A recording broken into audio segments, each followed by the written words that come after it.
नाभाग आपल्या गुरुच्या घरी जाऊन काही अभ्यासाकरता राहिले. सांगतो 1-2 मिनिटात.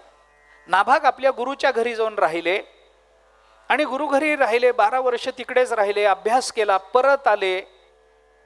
परत आल्यानंतर त्यांना कळलं की आपली आई गेली आणि आपल्या भावंडांनी वाटण्या करून घेतल्या. ठीक आहे, झालं असेल, व्यवस्था आहे, वाटणी करू नये असं नाही, फक्त द्वेषमूलक वाटणी होऊ नये. व्यवस्था म्हणून वाटणी झालेली चालते, व्यवस्था आहे ती. शेवटी व्यवस्थेचं असं असतं, ज्या कारणाकरता ती व्यवस्था केलेली असते ते कारण जोपर्यंत जिवंत राहतं तोपर्यंत व्यवस्था सांभाळावी लागते. कारण संपलं की व्यवस्था मोडावी लागते. कोणती व्यवस्था, कसलीही व्यवस्था. भाऊ वेगळे झाले, कळलं, ठीक आहे, झाले असतील. तो भावांकडे गेला आणि त्यांनी सांगितलं, का रे वाटण्या केल्या? हो म्हणे, व्यवस्थेकरता. बरं ठीक आहे, मग माझ्या वाटणीतलं काय आलं सांगा. हे ऐकल्यानंतर भावांनी त्याला सांगितलं, अरे काय झालं, तू गुरुच्या घरी जाऊन राहिलास ना, तेव्हा झालं असं की तू 12 वर्ष तिकडंच राहिलास आणि आम्ही तुला विसरूनच गेलो. त्याच्यामुळे तुझी वाटणी काढायचं आमच्या लक्षातच राहिलं नाही. आम्हाला तू भाऊ आहेस हेच लक्षात राहिलं नाही, आम्ही तुला विसरलो. असं होतं का हो? असं होतं? नाही होत. पण नाभाग इतक्या सरळ मनाचा, त्यांनी सांगितलं, हो का, विसरला असाल, शक्य आहे, मी काही एवढा मोठा माणूस नाही की तुम्ही मला लक्षात ठेवावं. किती सरळ आहे. मी गुरु घरी गेलो, तुम्ही विसरला असाल, ठीक आहे, विसरला ना, माझं काही म्हणणं नाही, पण आता लक्षात आलं ना, मी आलो ना आता, मग आता माझ्या वाटा द्या, आता काय अडचण आहे. मग त्यांच्या लक्षात आलं की आता हे पुन्हा द्यावं लागेल. हा आहे, आपण याला विसरलो नव्हतो, मुद्दाम याची वाटणी केली नव्हती, आता मागतोय. मग त्या भावाने काय केलं, अरे विसरलो म्हणजे तसं विसरलो नाही आम्ही, तो आमच्या लक्षात होतास, मग माझ्या वाट्याला काय.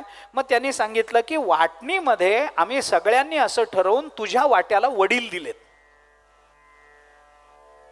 बाकी काही नाही, जमीन नाही, घर नाही, काही नाही, हे वडील तुझ्या वाट्याला दिलेत, आपला बाप तुझ्या वाट्याला दिला.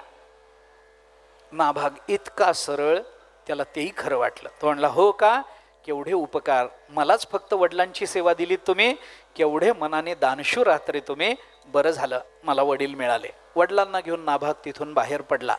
वडिलांच्या लक्षात आलं, भावांनी याला फसवलं. वडिलांनी सांगितलं, आता ह्या विद्या शिकून आलाय, काहीतरी उदरनिर्वाहाचं याला दिलं पाहिजे. म्हणून वडिलांनी त्याला सांगितलं, हे बघ म्हणे नाभागा, इथं जवळ एक यज्ञ चालू आहे, मी तुला काही मंत्र देतो, तू तिथं जा. एका विशिष्ट वेळेला यज्ञ करणारे ब्राह्मण तो मंत्र विसरतील, विसरलं की तू त्यांना मंत्राचं स्मरण करून दे, त्यांचा यज्ञ सिद्धीला जाईल. मग ते यज्ञ सिद्धीला गेल्यानंतर तुला काहीतरी देतील, ते घेऊन ये, आपल्या उदरनिर्वाहाला पुरेल यज्ञातलं. ठीक आहे, त्याला तेही पटलं.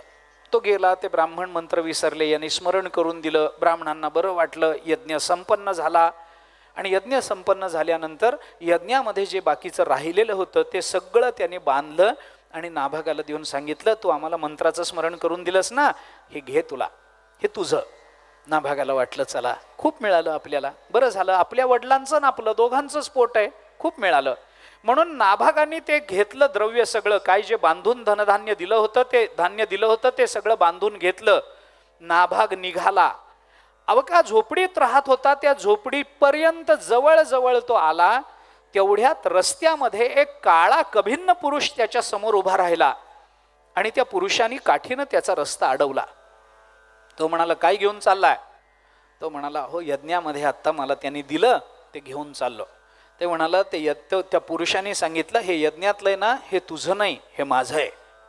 तो म्हणाला, नाही हो, आत्ता मी यज्ञ करून आलो, तिथं मंत्र विसरला म्हणून मी मंत्राचं स्मरण करून दिलं, त्याबद्दल मला ब्राह्मणांनी बांधून दिलंय, हे माझं आहे. तो म्हणला, नाही मी सांगतो ना तुला, हे माझं आहे. त्याने विचारलं, तुमचं कशावरून? त्यांनी सांगितलं, त्या पुरुषांनी सांगितलं, मी रुद्र आहे आणि यज्ञामध्ये उरलेला जो शेष असतो त्याच्यावर रुद्राची मालकी चालते, इतरांची चालत नाही. नाभागाने ते ऐकलं. तो म्हणला, असं का, मला माहिती नव्हतं, माझ्या वडिलांनी सांगितलं मला की बांधून देतील, ते घेऊन ये म्हणून. माझे वडील इथं राहतात, हे मी इथं ठेवतो, वडिलांना विचारून येतो बरं का. त्यांनी ते सगळं धन त्या अनोळखी व्यक्तीच्या जवळ ठेवलं. किती सरळ आहे बघा तो, फक्त सरळपणा एवढाच एक गुण आहे, बाकी काही नाही. वडिलांना विचारून येतो. गेला, वडिलांनी विचारलं आणलं का रे? त्याने सांगितलं आणलं होतं बाबा, पण एक पुरुषाने माझा रस्ता अडवला. तो म्हणतो मी रुद्र आहे आणि यज्ञशेषावर रुद्राचा अधिकार असतो, त्यामुळे हे द्रव्य माझं आहे. असं सांगितल्यावर वडील म्हणाले बरोबर आहे त्याचं, मला लक्षात आलं नव्हतं, पण शास्त्र सांगतं यज्ञशेषावर रुद्राचा अधिकार असतो. यज्ञातलं उरलेलं कुणाला घरी नेता येत नाही, ते रुद्राच्या मालकीचं असतं, ते रुद्राला समर्पित करावं लागतं. बरोबर आहे म्हणे. नाभाग म्हणाला मग त्यांचंच आहे ना बाबा ते? हो म्हणे त्यांचंच आहे.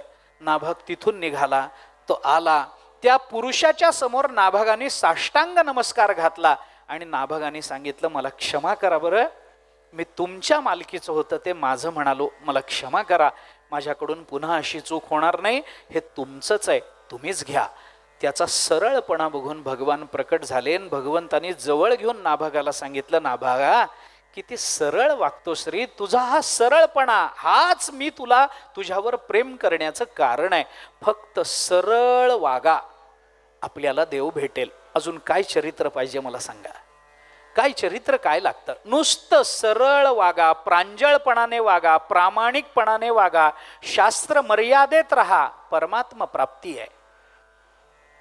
हे सांगणारा नवम स्कंध आहे.